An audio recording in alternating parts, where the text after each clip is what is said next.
Mabuhay! Welcome to Mission Pinoy! At ngayon po, nandito po tayo. Meron tayong bisita. Kasama natin si Brother Mark. Mark Rivera, right? That's right, mabuhay. Taga saan ka sa Pinas? Pinanganak ako sa Bataan, pero lumaki ako sa Mandaluyong. Oh, okay. So, dati siyang tattoo artist, right? Yes. Yeah. Meron siya nabanggit sa akin yung siya, I surrender. Yeah, I surrender. As soon as I accept the Lord and learn His words, Yeah. and I surrender everything. Okay. So, paano yung tattoo artist? Anong ibig sabihin nun? Paliwanag mo sa ating viewers. Kasi ang pagiging artist is very unique eh. I believe gift. It's a gift from God talaga yan eh. Ngayon, nasa atin lang yan kung paano natin gagamitin sa maayos o sa ano, di ba? Oh, so, di marami kang tattoo din. Oh, yes! Tingnan, Yeah, meron photos. Oo. Halos mapuno. Ang Ano nga, ang alam ko yun, ang pagkakali ko kasi yung brother ko, no? Meron din siya mga tattoo. Tsaka sabi niya na merong meaning sa yan. May mga istorya, di ba? may So may mga istorya yan. Meron. Oh. Yeah, mostly ng tattoo ko is may istorya. Mostly it's as an artist you have your own style, you have your own design. So dito na sa Amerika? Dito na. Sa Pilipinas, hindi pa? Sa Pilipinas, kasi nga, laki tayo sa hirap. Yeah. So ang ginagawa ko lang pero mahilig na ako mag-drawing. Dati pa, kasi my brother, Talagang talento mo yun. tinuruan din ako mag-drawing. Yeah, that's right.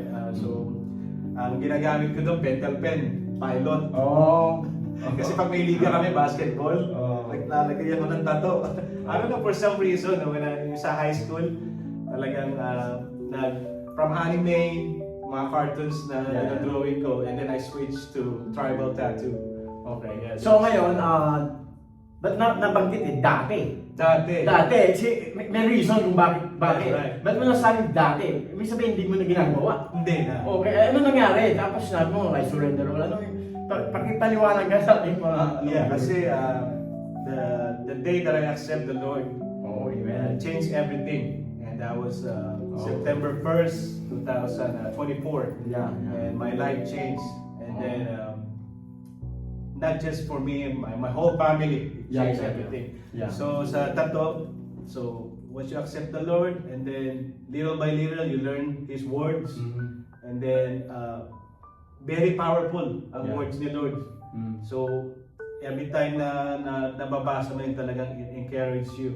And then there's some chapter there, I think it's around in Leviticus.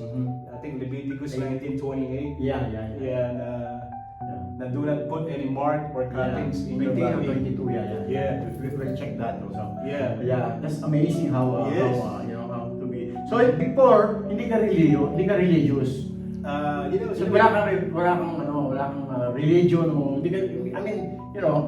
Naniniwala ka kay Lord. Yes. Pero hindi ka Walang relation. Wala kang relation. So lilinawin lang po natin kasi this is not a religion, right? This is a relationship with the Lord Jesus Christ. That's right, amen. Hindi po relasyon to.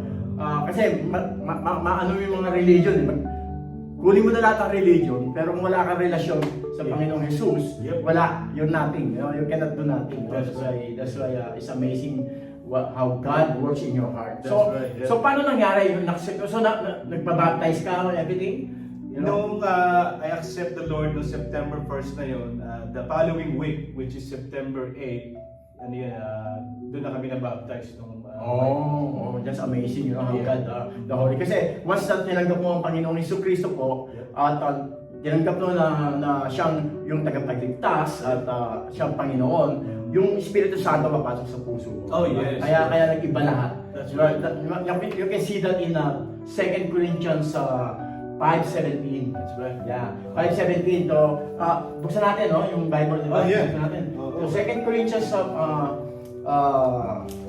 malilit tong Bible na to kasi biglaan lang to, hindi talagang walang script no? Wala, Live That's talagang Corinthians 5:17. The Lord speak to our heart So, kasi nag-volunteer po si Brother Mark dito sa church, nandito po kami sa Baptist Church of Long Beach. So, sa 2 Corinthians 5:17, the Bible said, therefore, if any man be in Christ, he is a new creature. All things are passed away.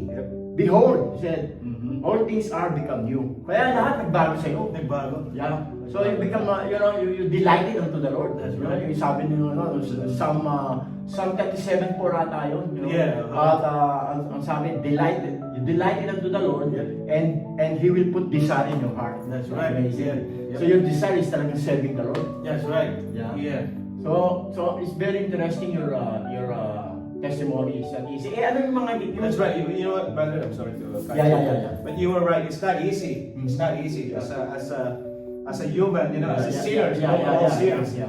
It took me about 3 days before I throw all my tattoo equipment. Yeah. 3 days. So, ibig mo sabihin, dinapon dispatch mo lang. Dinispatch mo. Mamahalin yun. Yes, brand new tattoo. Sa Amerika, bag. yung mga equipment, Yes. Kasi nito arch, Yeah, I put it in the bag and then I throw it away.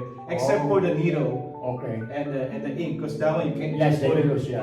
At saka, hindi mo naisipan, pamigay or whatever? Oh, no. Oh, no. Okay. No, kasi Yeah, that's a good thoughts, That's a, yeah, kasi somewhere din sa Bible it says, I'm sorry na I forget the Yeah. chapter, but Yeah. you can't pass down yung alam mo nakakasama sa iba. Kasi parang Yeah. sinalin mo lang yung kasalanan mo sa ibang tao. Yeah. Diba? Mhm. Kaya imbis na ibenta ko, you know what? Yeah. No, why would I?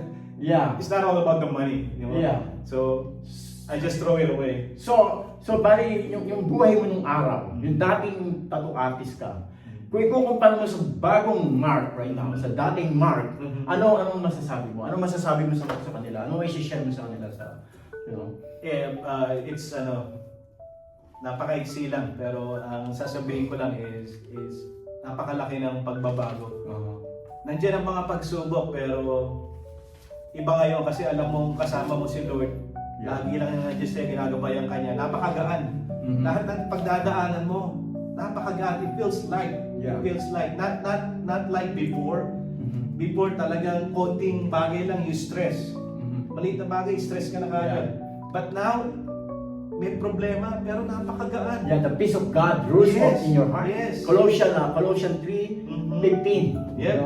The peace of God rules in our heart. Yes. That's why Yes. it's amazing. Very. So that's why you become a Bible reader, and Yeah. Bible follower, Bible Not just a believer. hearer. Yeah. Not just a It's hearer, but a not doer. hearing only, but you're doing of the word. A doer. Not hearing only. Yeah. Because faith comes by hearing, Yeah. and hearing by the word of God. Yeah. And then in James 1:22, Mhm. be doers of the words, not Yeah. hearers only. Is that amazing? It's amazing. Thank you sa pag-share mo ng testimony. Yeah, well, Sana well, ma-bless yung mga Yeah. viewer natin. At saka totoo, hindi talagang halong biro. Wala. Dahil mismo si Brother Mark, Yeah. it- I witness. That's why I became Yeah. a believer, na witness. Meron ako nakita isang verse of Philippians 3, verse 13. Yung sabi ni Paul to, Yan natin sa English hindi ko ma-translate sa Tagalog, pero checkin nyo na lang yung apps nyo, Bible apps. Kung wala kayong Biblia, sa phone nyo, merong mga Bible apps na YouVerse, something like that, you can get that. Libre naman, free. Okay, so, and then meron Tagalog, English, whatever. Right now, ang ginagamit namin ay King James Version. Yeah. So in Philippians 3, verse 13, he said, brethren. Brethren means brother and sister. Yep. Yeah, and then I count not myself to have apprehended. But this one thing, sabi ni Paul, this Yeah. one thing, Mhm. he said, that I do. See, one thing that you do, brother. That's See right. that? That forgetting those things which are behind, Yep. and reaching forth unto those things which are before. And then verse 14, what? I press towards the mark. Mhm. There's your name there. The mark for the prize of the high calling of God in Christ Jesus. Kaya lahat tayo rito, calling.